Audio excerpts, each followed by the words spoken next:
Sebelum menuju diskusi, mari kita simak terlebih dahulu bersama keynote speech dari yang terhormat Menteri Kelautan dan Perikanan Republik Indonesia, Bapak Sakti Wahyu Trenggono.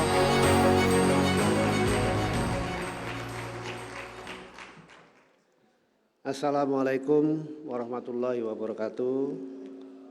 Selamat siang, salam sejahtera bagi kita semua. Om Swastiastu, Namo Buddhaya, salam kebajikan. Yang saya hormati dan muliakan Bapak Ibu Duta Besar Negara Sahabat yang telah hadir, Menteri Dalam Negeri Republik Indonesia Bapak Tito Karnavian, terima kasih atas kehadirannya. Menteri Agraria dan Tata Ruang, Kepala Badan Pertanahan Nasional Republik Indonesia Bapak Hadi Cahyanto, terima kasih Pak atas kehadirannya. Bapak Wakil Menteri Pertanian Republik Indonesia Bapak Harfiq Husnul Kolbi, terima kasih. Sekretaris Jenderal Kementerian Pekerjaan Umum dan Perumahan Rakyat Republik Indonesia Bapak Muhammad Zainal Fatah, terima kasih Pak. Rektor Universitas Syah Kuala, Profesor Dr. Marwan, terima kasih atas kehadirannya. Rektor Universitas Brawijaya, Profesor Widodo, PhD, terima kasih. Rektor Universitas Hasanuddin, Profesor Dr. Insinyur Jamaluddin Jompa, terima kasih Pak.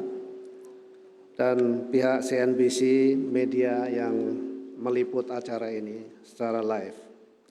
Puji syukur kehadirat Allah Subhanahu wa Ta'ala, kita hari ini dapat hadir di acara Indonesia Marine and Fisheries Business Forum 2024 yang dihadiri bukan hanya para pelaku bisnis kelautan dan perikanan, namun juga perwakilan negara sahabat, juga para akademisi. Berdasarkan data FAO tahun 2023, persentase masyarakat dunia yang mengalami kekurangan pangan meningkat dari 7,9% di tahun 2019 menjadi 9,2% pada tahun 2022. Permasalahan terkait pangan dunia diperkirakan akan terus menjadi isu utama mengingat terus bertambahnya populasi dunia seiring berjalannya waktu. Populasi dunia diperkirakan mengalami peningkatan sebesar 30% pada tahun 2050, menyentuh angka 9,7 miliar jiwa. Peningkatan populasi tersebut berdampak pada peningkatan kebutuhan protein sebesar 70%, yang mana sumber protein yang diprediksi dapat memenuhi perkiraan tersebut bersumber dari sumber daya hayati laut. Proyeksi dari Global Seafood Market, pasar seafood global akan tumbuh dengan laju tahunan hingga 8,92%. Pertumbuhan ini menciptakan peluang yang sangat besar bagi industri dan para pelaku bisnisnya. Terkait investasi sektor kelautan dan perikanan Indonesia, data triwulan 3 tahun 2023 mencapai 9,56 triliun rupiah, terdiri dari penanaman modal dalam negeri sebesar 5,32 triliun, PMA 1,4 triliun, dan kredit investasi 2,84 triliun. Realisasi PMA terbesar dari Republik Rakyat Tiongkok mencapai 370,74 miliar, disusul Malaysia 240,47 miliar, dan Swiss 152,89 miliar rupiah. Berdasarkan bidang usaha, pengolahan ikan menempati urutan pertama investasi sebesar 3,65 triliun.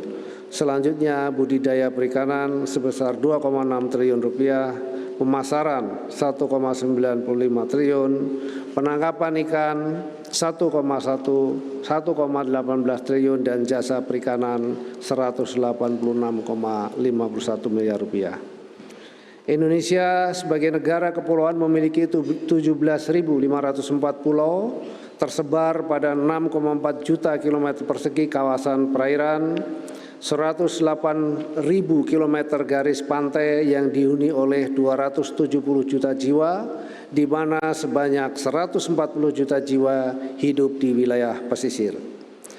Kekayaan alam tersebut menyimpan potensi sumber daya pangan dari sumber daya hayati laut yang besar. Namun, IUU fishing dan perubahan iklim akan mengancam potensi keberlanjutan sumber daya laut. Oleh karena itu, pembangunan sektor kelautan dan perikanan harus menempatkan ekologi sebagai panglima. Bapak Ibu yang saya hormati, KKP dalam memastikan pembangunan sektor kelautan dan perikanan yang berkelanjutan telah mengimplementasikan 5 arah kebijakan ekonomi biru yang meliputi: pertama, memperluas kawasan konservasi laut; kedua, penangkapan ikan terukur berbasis kuota; ketiga, pengembangan budidaya laut, pesisir, dan darat yang berkelanjutan; keempat, pengawasan dan pengendalian kawasan pesisir dan pulau-pulau kecil; dan kelima, pembersihan sampah plastik di laut melalui gerakan partisipasi nelayan atau Bulan Cinta Laut. KKP memandang perlunya memperluas kawasan konservasi untuk melindungi dan menjaga agar daya dukung yang ada tidak berkurang atau dapat ditingkatkan, salah satunya melindungi kawasan konservasi sebagai tempat pemijahan ikan dan tempat penyimpanan cadangan karbon. Perbaikan tata kelola perikanan dilakukan melalui kebijakan penangkapan ikan terukur berbasis kuota yang diatur dalam Peraturan Pemerintah Nomor 11 Tahun 2023 tentang penangkapan ikan terukur, yang salah satunya isinya bertujuan untuk menangani IUU fishing. Untuk mendukung kebijakan penangkapan ikan terukur, KKP membangun kampung nelayan modern, salah satunya di Desa Samber Binyeri, Biak, di wilayah Biak, untuk meningkatkan kapasitas nelayan menjadi lebih produktif dan mandiri.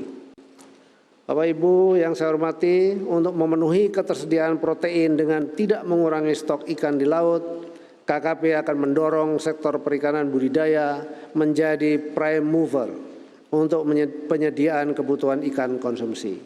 Strategi yang akan dilaksanakan melalui pembangunan modeling dengan 5 komoditas yang bernilai ekonomis tinggi, yaitu udang, rumput laut, tilapia, lobster, dan kepiting. Selain itu, KKP juga membangun kampung perikanan budidaya untuk pemenuhan konsumsi di dalam negeri. Modeling budidaya yang telah dibangun yaitu budidaya udang berbasis kawasan di Kebumen, budidaya nila salin di Kerawang, budidaya rumput laut di Wakatobi, dan budidaya lobster di Batam.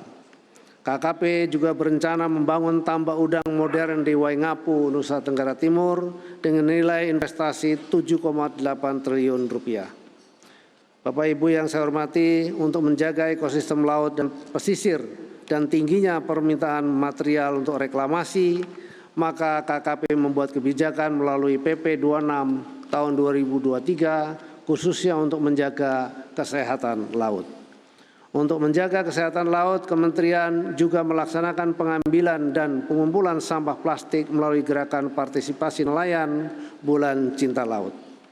Selain itu, KKP sedang merencanakan pembangunan sistem infrastruktur Ocean Big Data yang bertujuan untuk pengawasan, monitoring, penyediaan data yang update, dan penyusunan decision support system. Bapak Ibu yang saya hormati, sebagai penutup, saya mengundang Yang Mulia Duta Besar Negara Sahabat dan para investor untuk berinvestasi di sektor kelautan dan perikanan Indonesia. Pemerintah Indonesia berkomitmen memberikan kemudahan perizinan, insentif, keamanan, dan kestabilan iklim politik, konektivitas, dan sumber daya manusia terampil sebagai tenaga kerja.